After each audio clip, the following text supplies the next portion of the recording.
for those of you who were in the last session, my name is Jalissa Schmidt. I am the Indigenous Campus Advocate at CityU. I am a member of the Acho-Denico First Nation. I carry my ancestry through my maternal line, and I am also a Salvadorian from my father's side, and there is settler in my background as well. I was born and raised in the Lower Mainland. I am reclaiming the little bits and nuggets of information that I have learned from my family, and that's what I'm here to share with you today. So, I'll start off by saying I've been in my role as the Indigenous Campus Advocate for just over a year now, and in this role, I do everything. So, I am working with students, I am working with faculty, I'm working with staff, but the main focus of the work that I do is supporting Indigenous students and bringing Indigenous worldviews into our education space. So, with this job, I've been doing a lot of reflecting. And a lot of reflecting on what Indigenization truly means to me and how we embody that in higher education. So I've been sitting here and I've been feeling it, trying to express the words of what that is. And again, the answer is everything. And so it's one of those things that you just can't put your words on, but when you feel it, you know you're doing it.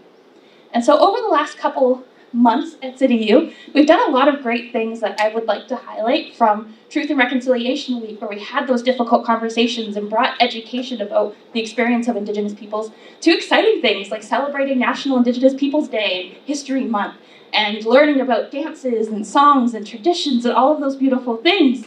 We've also been working on indigenizing curriculum. How do we meaningfully embody these values of, say, reciprocity, relationality, respect, into our, not just our content, but the way that we teach, the way that we evaluate, the way that we do the things that we do. We've also been doing something really fun, which is building community. And not just building community in general, building community around indigeneity. We've been opening different communities for different needs and supporting one another. For example, we have a community that's built around students who are working on Indigenous projects, research. We have conversations about ethics and challenges and how to connect with people. And we uphold each other when we face the walls of the struggles of decolonization and indigenization. We have guest presenters. Sometimes I'm the guest presenter. And we start opening these dialogues.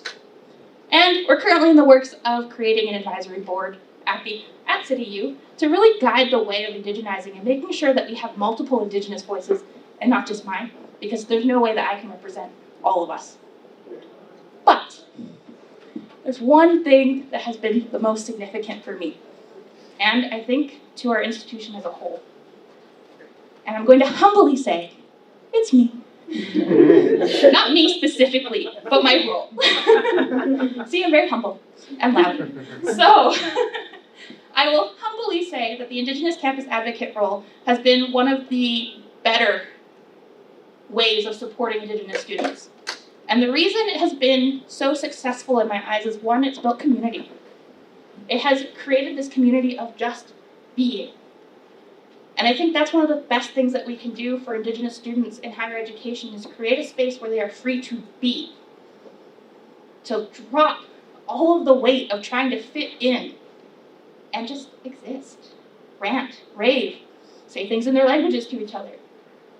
Sometimes we talk in two different languages back and forth, but it's just a place to be. And those places of being create this relationality that cannot be recreated in any other way. And those relationships have actually translated into greater change in leadership.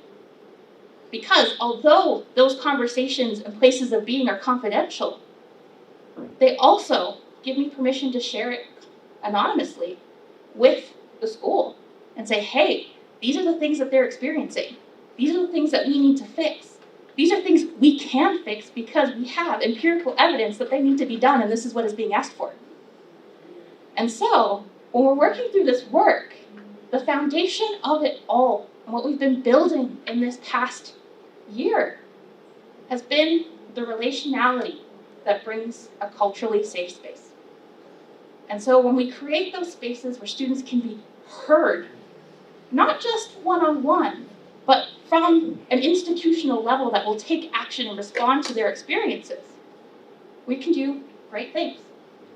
And so, as I do everything, I can also say that I'm so lucky because I get to be the one that has those conversations with them. I get to be the one that gets to connect with students and tell jokes and get weird text messages at 7 p.m. at night about their class that day. But that is the work. Relationality, connecting, being human. They always laugh at me because we're looking through Zoom and they're like, when do I get to see you?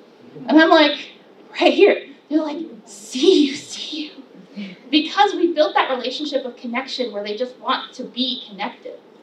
And so as we start all of this work, the one little piece of advice from my year as the Indigenous Campus Advocate and all of the wonderful things that we have been doing is make sure that there's that cultural support. Students need safe spaces.